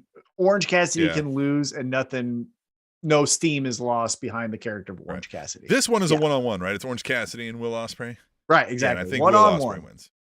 There, yeah. So that's what we got. Now, I want to take a quick pause here because you brought up Will Ospreay. You weren't aware of him. You got to see him. Maybe you're not his, he's not your style of wrestling, but he can put on a good match because Dax Harwood is your style of wrestling, and they meshed well, right? It was fine. It was good. It was the match of the night, again, in my opinion. Now, I said this on Twitter at Table Show. I said, I am in no way an expert, but my takeaway from what I have seen of New Japan Pro Wrestling is that their wrestlers can put on an outstanding match but their gimmicks are honestly really lame. Now, good friend of the show, Kata, he responded, he said, they, being New Japan Pro Wrestling, don't really do gimmicks unless you're Rikushi Taki, nailed it. That's probably not it. Whose gimmick is nothing but pulling, nothing but pulling his pants down and attacking people with his ass, which sounds fun. And then he said brutal. So that's all it takes to be a New Japan star. I'd do that. I'd do it tomorrow. Here's my question to you though, is I think you kind of feel the same way, right? Is like New Japan putting on fun matches with AEW talent, but like, it's lame, isn't it? I need stories.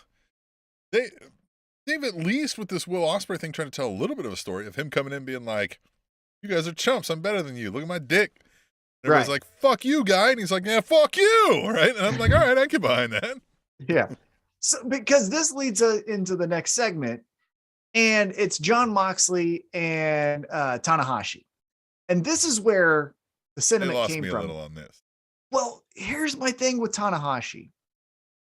Moxley, first off, let me back up just for a second. Cuts an amazing promo, said, like, I've been chasing you. Because if you think of the Forbidden Door, it started with Jon Moxley. The glory hole started with Jon Moxley. He got in there first, right? Right. And then he kind of kicked this all off. See how well this works? Yeah. He got in there first in that glory hole. He's the first guy to go through. His first one in the hole. And he came out, but then he went right back in. You know what I mean? Right. Like, it's over and over again. A couple times in this glory hole. It was great. So he cuts a great promo, and he talks about how he started all this Forbidden Door stuff. He's been chasing Tanahashi because Tanahashi is the guy in New Japan, and that's the one he wants to beat. And so at Forbidden Door, he thinks he's the best, but Jon Moxley's better. That's fine. Great. And I get it. Tanahashi's first language is not English, so I'm not holding that against him. However, I then kind of went down a rabbit hole, not the glory hole, but a rabbit hole of like, let's see the Tanahashi. I've seen some matches with Okada. I've seen some matches with Jericho and Kenny Omega, but they're just like the match. And I didn't really see like who the character is. This guy, Tim, and correct me if I'm wrong, on the live chat on Twitch or YouTube or in the comments or Twitter, wherever, let us know. Hashtag tweet table as well. But from all accounts, Tanahashi air guitars. That's it, man. Yeah. What the hell? That's your guy? Well, and that's just where I'm like, there's nothing for me to sink my teeth into. At least Moxley, I'm like, all right, I get why Moxley wants this match. I don't get why Tanahashi wants it. Well, Tanahashi just wants to be the champion. I get that, right? Like, yeah, sure. That makes sense. But like, it just to me, again, an American Midwestern white dude, you're trying to tell me get into New Japan, white. And I say, okay, well then tell me your top guy is. Well, Moxley tells me it's Tanahashi, and I go, okay, let's check out this Tanahashi, and then I see air guitars. Fuck out of here. What is that? No, I'm not watching that. Yeah. You're trying to tell me my favorite wrestlers, Hangman Adam Page, Eddie Kingston, Jon Moxley, one of their ultimate goals is to wrestle the air guitar guy. We had some folks who air guitared and we called them 3-man band, and none of them are fucking worth a shit. Exactly. One of them's employed, no, I guess 2 of them are now, right? Yeah. Yeah, but Jinder's back there, right? Is he back there? He is, but he's not really on and off, right? Like he's on and off. But anyway, you get the point. Yeah. So, dude, what? Again, someone has to tell me because I must be missing something. But everything that I saw from a 30-minute clip watching special was that Tanahashi wins the title a lot. He's been around for a while, and he air guitars. I think they're still in an 80s mind frame over there where they still really love a match, right? Like, and we love a match. Don't get me wrong, but like, I need to care about its outcome going into it. I need to care about it going out of it. And that is done by storytelling. Exactly. Wheeler Yuta versus Jon Moxley if it's just, again, your local pro wrestling show as your main event is something you're like, that's fun. But then if they're not advertised for the next show, you might not go to that show because it was a fine standalone match. When you put the story around Willer Yuta's trying to get into Blackpool Combat Club sees him as a prospect, want to show him the way, but he has to go through the fire to get onto the other side. Then it makes a great match. And then I want to cheer for Willer Yuta. Like, that's the thing. That's the thing that we've been saying for almost 9 years.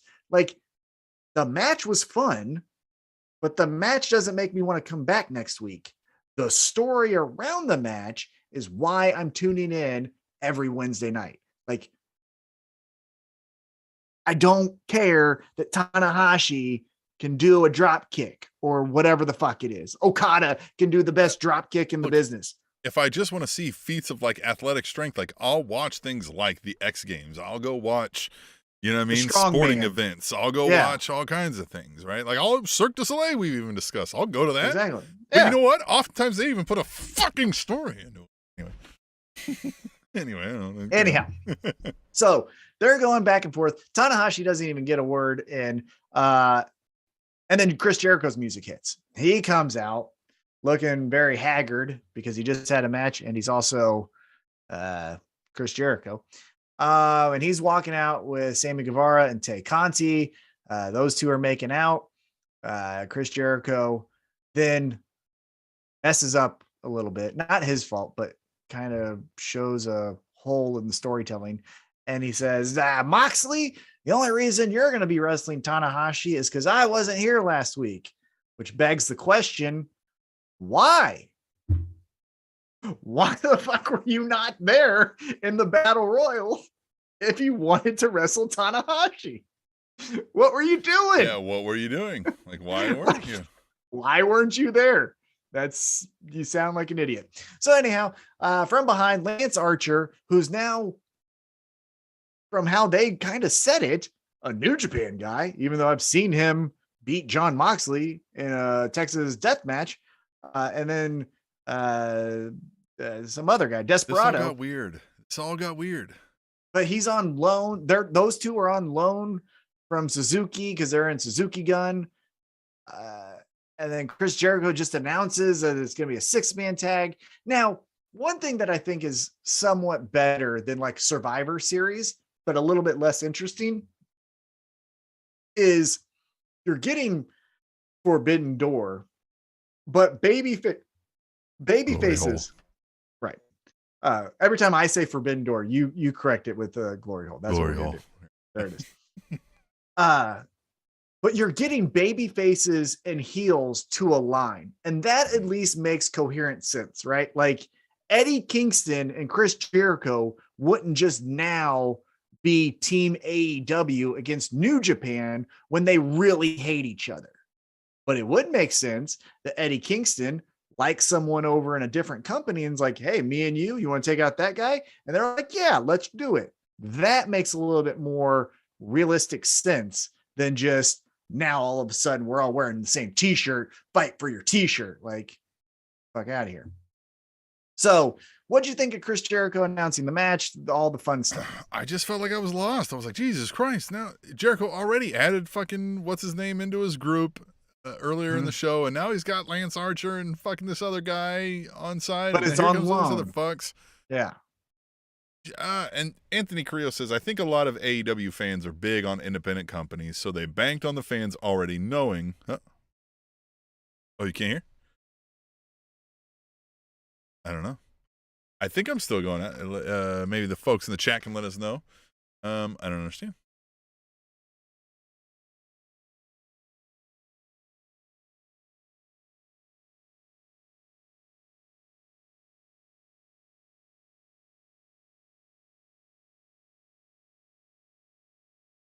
Check 1 2. Test 1 2. There we go. All yep, right. We're back. There we are. Everything kind of started to freeze up a little bit there. Weird. That was weird. That was weird. Yeah. 2022. Okay. Everything's fucking weird. So we were talking about Chris Jericho and his group. This Jericho mix. So Anthony Carrillo said in the chat, in the YouTube chat is where I was at. He said, I think a lot of AEW fans are big on independent companies, So they banked on the fans already knowing the New Japan wrestlers. I watched New Japan for a little bit several years ago, and he did say he can hear. So maybe it was just you. Maybe yeah, I think it was me. Yeah, it was me. It was me. I mean, I had a little blue circle on my thing. You both look so lost. X0. Hey, X0, X81 will know out of everybody. Another name for the show could have been Technical Difficult. Great tag team, by the way. Jesus Christ, great tag team, yeah. But like, Jesus Christ. We're so used to it that like we just expect it. So the moment something goes wrong, we're like, God damn it. Yeah. Here it is again. Happened again. Here the fuck it is again. We're cursed. I think Danhausen put a curse on us years ago. I have the picture of it. I have the picture of it. Yep. Yeah, look, this glory hole thing is just starting to be too much for me. You know what I mean? Like, I've had enough of the glory hole, That's saying something. Yeah, and also, again, the other thing that's just not making sense is the motivations for most of the people. I understand Tanahashi wants to win another championship, right? That means more money. That means more exposure. That means more sponsorships. I totally understand why Tanahashi wants to go from New Japan, come over to AEW to win the championship, right? You don't have to go too far into that. But why still does Will Ospreay want to fight Trent? Like, what? Or Dax Harwood? Like, that stuff is still like you're pulling straws here, where it's just like, but it's just like how you said, it's like he just thinks they're better than them. Well, why doesn't he think that he's better than Santana and Ortiz? Like, why them? It still doesn't make sense. Yep. Yeah. So anyhow, let's get out of that. Let's move on to qualifying match in the All Atlantic Championship. Here's our pal Ethan Page taking on Miro. Now, the thing that I thought was interesting about this match was Miro was a babyface from all accounts, getting the cheers, coming from behind. What did you think about Miro just sliding into like the babyface role? Yeah, I love Miro, and I love this feud with God, right? And I love it's the best feud. It's the best. It's the best. Yeah, I just don't know. Like, I mean, I'm conflicted. I think it works better if he's saying heelish things, but I think it's going to get a reaction the way we like it. I think other people are as well. So I think it's going to be one of those, like, the crowd's going to cheer him because Miro's on a vendetta against God, right? Like, how can you not be behind this guy, right? Like, you're rooting for him. So but I just don't know if you purposely lean into that. I don't know. Well, I don't know if we're rooting for him, but well, he can. The thing that's interesting is because he is feuding with God, right? Like his God. He's feuding with his God. But like his motivations can always change, right? It's I have to win, so now I'm babyface because I got to get to the next step. But then this guy, God thinks is better than me, so now I'm going to do all the heel things to him, right? So it's a really like shapeshifter type of character, which is very interesting.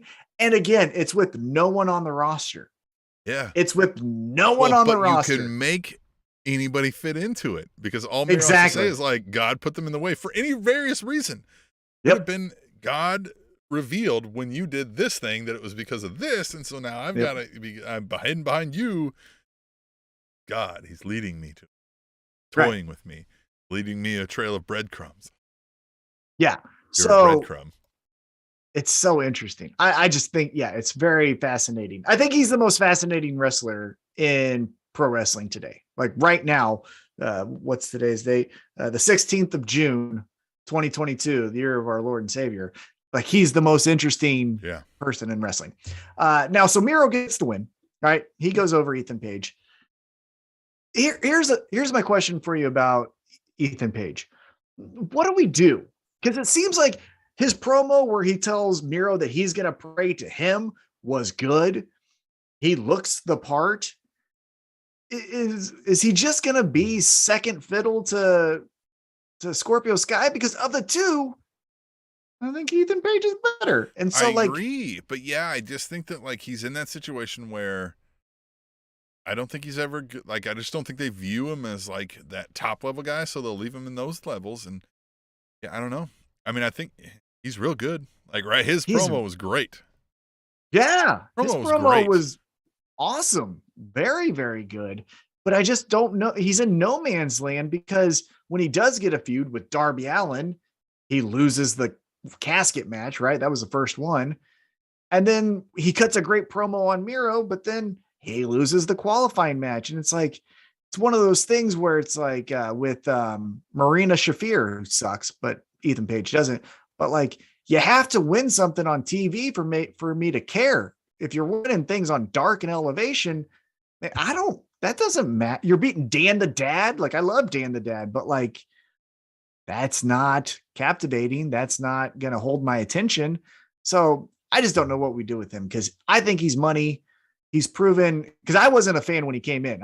When he was the Joker in the ladder match, I was like, that guy, that guy from TNA or from Impact Wrestling who couldn't even do his own last match well, which was a fact. In my opinion, it's a fact. He's been great in AEW. Like, it's awesome. Watching Fox News? All right. Yeah, you know. Well, we can't agree on facts anymore. What are you telling me? Alternative facts.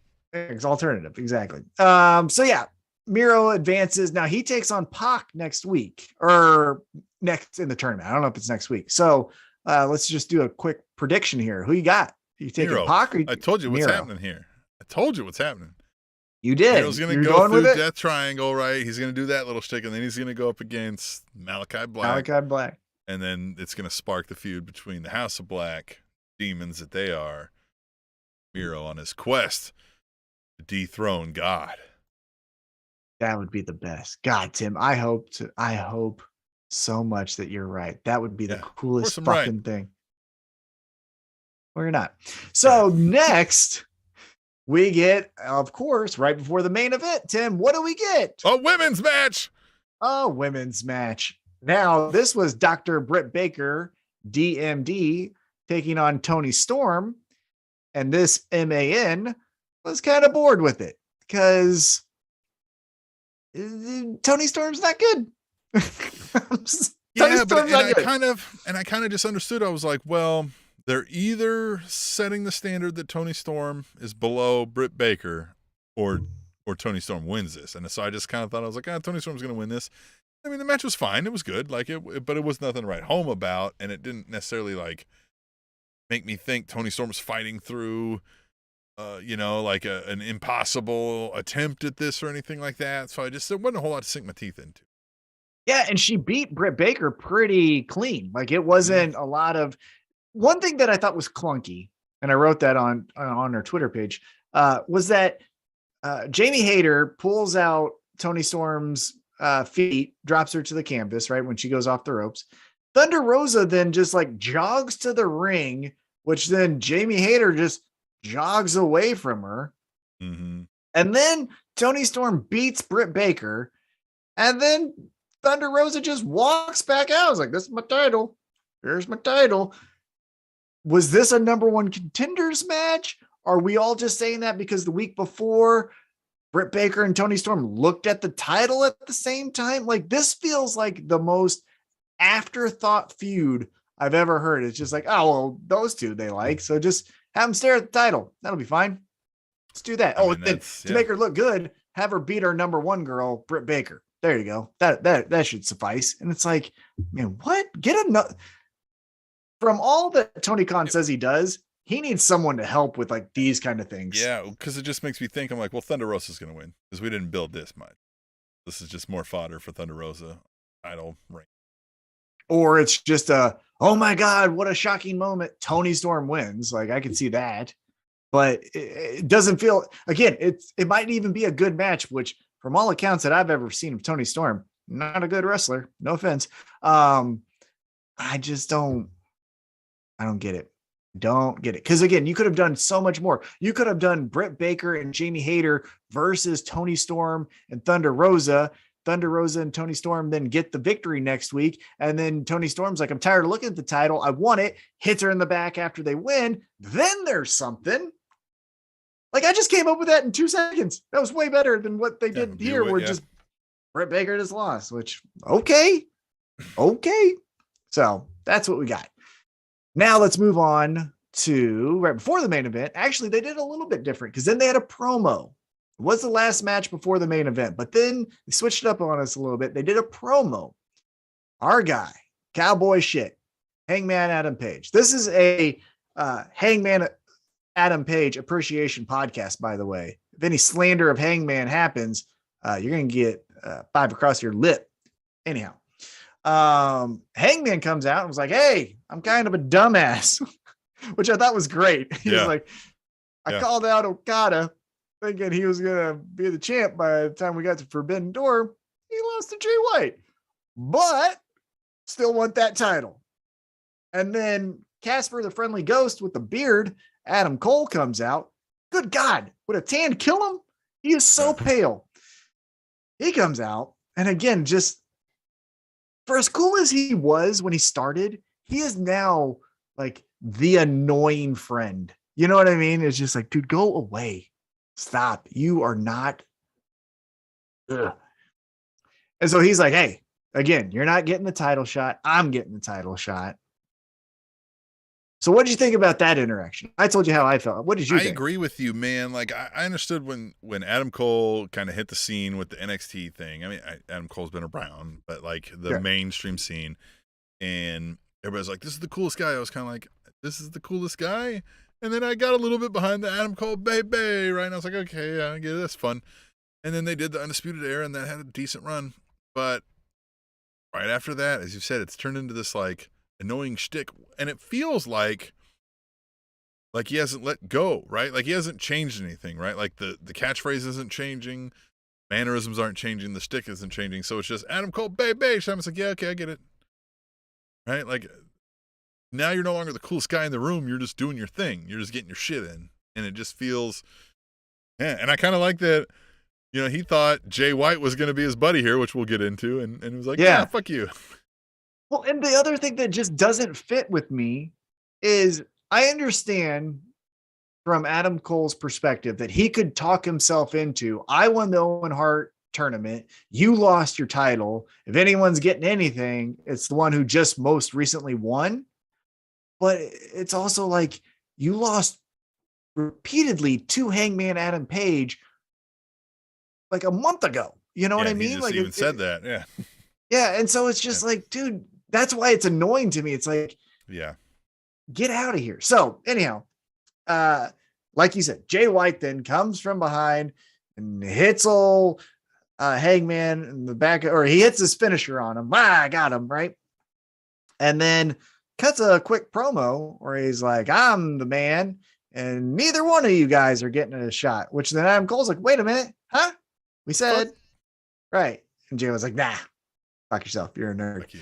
Yeah. And so what happens here? Tell me what happens here, Tim.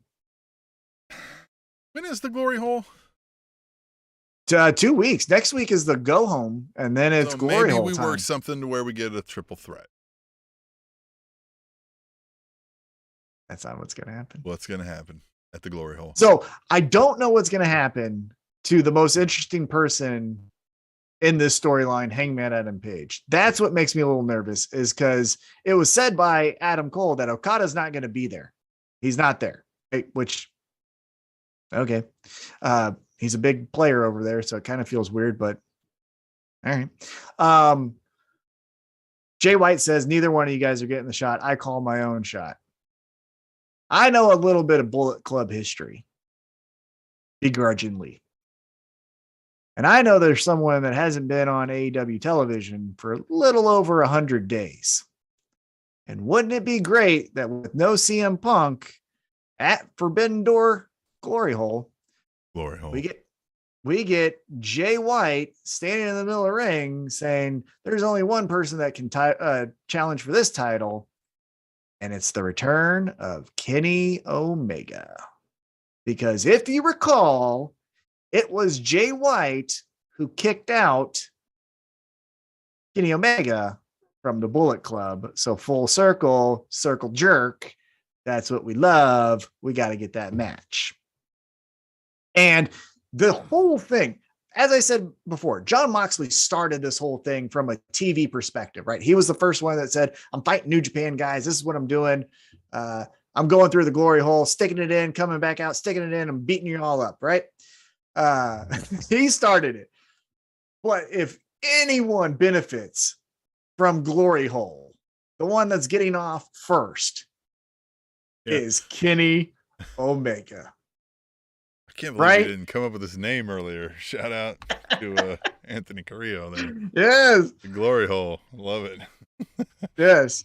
So it's going to be a Kenny Omega. God damn it, Tom, you scooped me.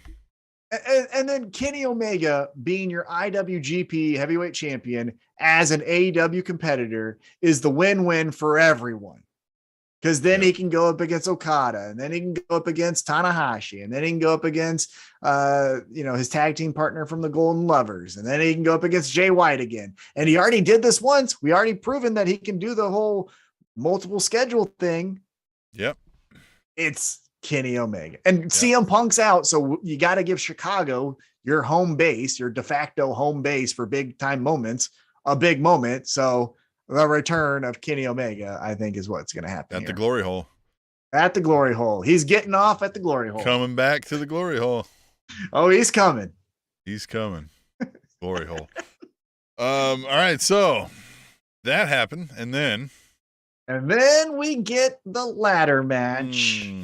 The abbreviated ladder match for the AEW World Tag Team Championship. Jurassic Express taking on the Young Bucks. And just in typical fashion, this was fun, right? They've done this multiple times now. So there was nothing new under the sun, as they say, but it was still fun, right? So what did you think? Yes, well, we've done ladder matches. I think we've gotten every ladder match spot you can get. Anything else is just a variation of something that's been done at this point. So I think pro wrestling's in need for a new kind of gimmick match. I'll say that, but we haven't seen like a TLC here yet. I feel like at AEW, right? Like, I mean, maybe at Blood and Guts you got some TLC stuff, right? But like, no, because like you've seen the Lucha Bros and Young Bucks do their shit. You know what I mean? And you've done at the last pay-per-view, you did the triple threat with Team Taz, Keith Lee, and Swerve. Sure, and then that's right. They had some in there. Yeah. But, you know, I mean, like it hasn't felt overdone at least, and so they hit all the spots here. I mean, there were some spots where I thought Luchasaurus was dead. Yep, that last one, I thought Luchasaurus literally was like, "Man, you overshot. I think you hit your head on the floor. Yeah, are you conscious?" So now maybe he doesn't think he's a dinosaur anymore. Anyway, I'm telling you, that needs to be the thing because the fallout from this match is we have new tag team champions, the Young Bucks, first two-time tag team champions. And like we mentioned, Luchasaurus gets dropped on his head from, the top of the arena, it looked like. I think 85 feet. And old Jungle Boy, Jack Perry, tweaked his knee or his leg, some type of leg injury. He needs assistance out of the ring. Christian goes up. He's like, I'll help you out. You know what? You're a piece of shit. And then turns on him, gives him the kill switch, gives him a concerto, and which he kills him. I think hit his head if you watch that. Oh, yeah. Well, and there's like a piece that popped off too. So like the chair almost broke on his head too. And again, he didn't kill him, but he damn near tried. And that's how we end the show. Tim, what'd you think of that? Loved it. I think we've been asking for this and saying like, hey, it's finally happening. It's coming, right? We could see it. They were starting to telegraph it, and it happened, and the spot went perfectly, and Christian played this so great. Like, he's the best. God, he's the best. And then there's a clip out on Twitter of after the show went off the air with him engaging with Jungle Boy's mom and sister. Yep. Oh, where he's just like, he's going to be eating his breakfast through a fucking straw. He's a piece of shit. Like, you raised a piece of shit. God, I love it. I've been waiting for a heel Christian for a while now, and I'm excited. Yeah, I think this is where the fun happens, right? This is where we go back to was it a battle royal that Jungle Boy beat Christian, right? Remember, that's how it started. And then Christian was like, hey, pal, you're not that bad. You beat me, right? And I also like that we didn't do, even though it could have easily been done, that Christian cost Jurassic Express the titles, right? It wasn't Jungle Boy's about to grab it. Christian hits him with the chair in the back, and then the Young Bucks get the titles. Like Jurassic Express lost clean. I do like that part about this angle, because then it plays into Christian going like, yeah, you suck. He's a piece of shit. Yeah. Like, look at him. He's 4'7". He sucks. And he lost to the Young Bucks, the guy that lost his shoe during this match. Like, too worried about his goddamn sideburns instead of winning matches. Yeah. Those guys, the guys that do the vlog. It's great. You have 8 abs. Good job. You lost to some doughy fucking, you lost to some doughy 40-year-olds who call themselves young. Yeah. One guy has a receding hairline, for Christ's sake. One of them's older than me, for fuck's sake. Yeah. And so that's who you lost to? By the way, Theo in the Twitch chat says, did one of the Young Bucks still have you blocked, T-Mac? Oh, they both do. Yeah, they can go fuck themselves. Yeah. So does Kevin Owens. So does JBL. Yeah, JBL and Kevin Owens. Like, what the hell happened there? Fuck him. I don't know. We need more wrestling fans like Cutie Marshall, our biggest fan. Cutie Marshall loves us, and we love him. Thanks, Cutie. You're the man. So yeah, that was AEW Dynamite. Thought it was really fun. Road Rager. I do wish, though, the only thing that I was honestly looking forward to that they didn't make any mention of or talk about even in the slightest was from the previous week that we were at on the floor seats. Swerve Strickland and Keith Lee. Yeah. Are we cool? Are we not? I get that we're doing promo packages for Darby Allin and the Fish, Bobby Fish, because we're doing that at Rampage on Friday. But I kind of wanted a follow-up of something from at least that, because that was interesting. That was a big spot. And then that was it. So yeah. That was my only criticism as far as stories, is I wanted something there. Instead, we got Chris Jericho twice. That couldn't have happened. That could have done the second thing. Could have done without the second thing. You know what I mean? Yep. But we did it. So what did you think? That was Dynamite. No, I thought it was good. I walked away once again being like, that was a good show. Really enjoyed myself. Like you said, there was a few things where I would have done differently, but that's always the case because we're just better than you. You know it. Yeah, exactly. Yeah. Still waiting. Tell me that real quick before we maybe wrap up here. MJF, he is the boogeyman right now of AEW. Tell me what happens here. Well, I don't think we see him at the Glory Hole, right? I don't think that's the spot for him. So when's their next big event after that? I don't know the schedule off the top of my head, but the next pay-per-view, you think we see him at the next pay-per-view? I just don't know where we go because, like, you know, the whole shtick, and somebody brought this up, was a good point, was like, you know, his whole shtick was, hey, fuck you weren't paying me enough. Fuck out of here. I'm gone. Well, then if he's not getting paid, then why would he be coming back around to fuck with Tony Khan? And another aspect that was lost on all that is like, aren't you rich? Like, yeah. Are you rich? Well, but again, he said this is Max, whatever his real last name was. Well, yeah, but, and also like, I mean, you get rich by making sure people pay you your motherfucking money. So. Yeah. I got it, Tim. Okay. This is T-Mac story time. He does come back to Glory Hole. We're going to bring back, by the way. Yes. Right, he's coming back at Glory Hole. At the Forbidden Door. Yes. MJF is coming to Glory Hole. Yep. You know why? He'll be coming through the Glory Hole.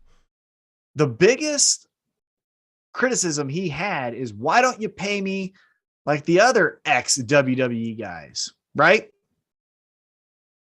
And obviously he has a beef with AEW. So what's the quickest way to fuck over the company and go after someone you don't like because they're ex-WWE guy? You interfere with Tanahashi and John Moxley, Tanahashi becomes your interim champion because, again, that eventually will be leading to CM Punk, and they still want that match. MJF fucks over John Moxley. I've heard that there's an idea that they swap the titles for a while, right? So, like you said, Tanahashi would have the AEW title, and meanwhile, we got Kenny Omega running around AEW with the IWGP. Not shocked at each other. Yeah, I wouldn't be shocked at that either. So, yeah, and so, I can see that. And so, yeah, we haven't got MJF Moxley yet, have we? We did once. Remember when he did the campaign thing? When he was doing the MJF 2020 thing? Yep, that's right. That was early, I can see. Yeah, that was early. And it was kind of just a one-off and they left it. It was pre-MJF being as big as he is now. Yes. So MJF going full, you are everything I hate about this company. You came in, Dean, and he just calls him Dean like 6 or 7 times, like, and John Moxley just going ape shit is fantastic. Dean. Yeah. Yeah. Yeah.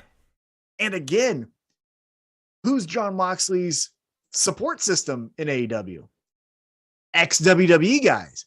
Who's he going to go to? William Regal, Daniel Bryan, for help? That's, again, everything that MJF hates.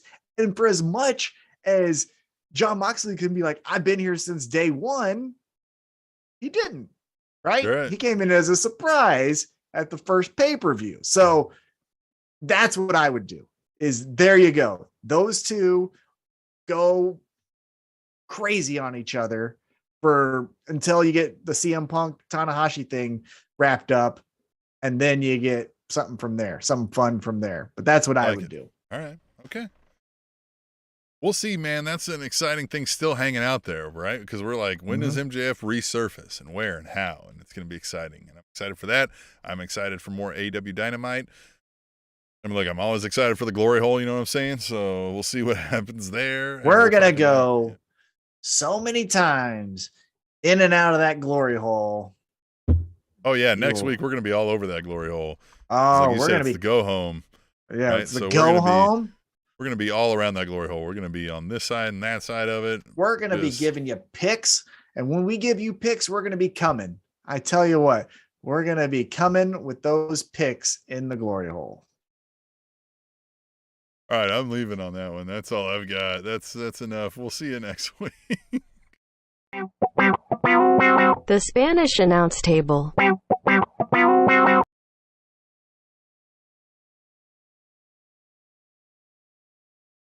I love it. We're calling this thing the glory hole from now on. Yes. Great. That was fun. I love when we have fans. All right. Yes. Fun. Oh, I forgot to read. Oh, well, who cares? The Brian J. He had a tweet table, but it was about. Yeah, fuck him. Yeah, fine. That's fine. We'll get him. Bring it up next week. Yeah. Last thing I need is. Oh, look at this. Wendy's and Danhausen are having some fun back and forth. Nice. Well, Wendy's is Jeremy's friend, Yeah. Danhausen said, Wendy's, at Wendy's, give Danhausen a meal or be cursed. And Wendy said, let's see if I can convince them to rename the Baconator the Baconhausen. Yes. God damn it. That would be fun. They won't. Yeah, they won't, but it'll still be fun. Ah, that's good. And it all started from like a fan. That's great. Good for that fan. So, because Wendy's, Wendy's had that tweet, right? Where it just says Wendy's. Yeah. And then someone just tweeted like at Danhausen. And then they said, last thing I need is getting cursed. Yeah. And then that's when Danhausen said, give me a meal. And then they're like, we'll see if we can do the Baconhausen. That's great. Good for them. Love it. Social media. Cool. It is. All right, man. Well, yeah. And then when do you start? Yeah, I did 27th. So I got some time. That's when I started the Yeah. And you can clip the Vince McMahon thing because I did not cuss during the Vince McMahon thing. I cussed afterwards. This is a fun story. So my new boss is a guy we've talked about, right? Like he's my block strongest man. Yep. So I was telling Nikki that like she had told me of a goofy video he had posted on TikTok where he was like trying to lift a rock and like his pants split and like you could like see the moment it happens and stuff. And he's like, so he put it out there. And I was like, yeah, I saw that goofy video you were talking about. She was like, yeah, he's also really into like battle raps. Like apparently he knows every battle rap ever. And I was like, oh, Jesus Christ. I was like, we're best friends. And she was like, what? And I was like, Tom's going to be best friends with him. Yes. Like, no, he knows like everything about like every battle rap competition ever. And I was like, yeah, so does Tom. Yep. Yes. Pro wrestling and battle raps. Yes. Right. Yes. I need more friends. Yes. Right. Yes. His name is Russo. He's John Russo. Yeah. Vince. He's always going to be called Vince. Yeah. Vince. I'm always calling him Vince. What's up, Vince? Yeah. Hey, Vince. That's great. Yeah. And if you need help, if he starts bringing it up and you're like, hey, man, I'm trying to like connect with him. I don't know what the fuck he's talking about. Just message me. I'll tell you. Yeah. All right. Yeah. You know of one guy, right? Roan. I've told you about Roan. He's at Barstool. Yeah. He's really watch good. More of these videos. I know it. Yeah. He's really good. I like it. And then Shoddy, he's a British guy and he does a ton of wrestling raps. Like he does Gold Dust and all the stuff. I'll send you some of that stuff too. Okay. So yeah, that'll help you. All right. Yeah. All right, cool, man. Later. Yep. Recording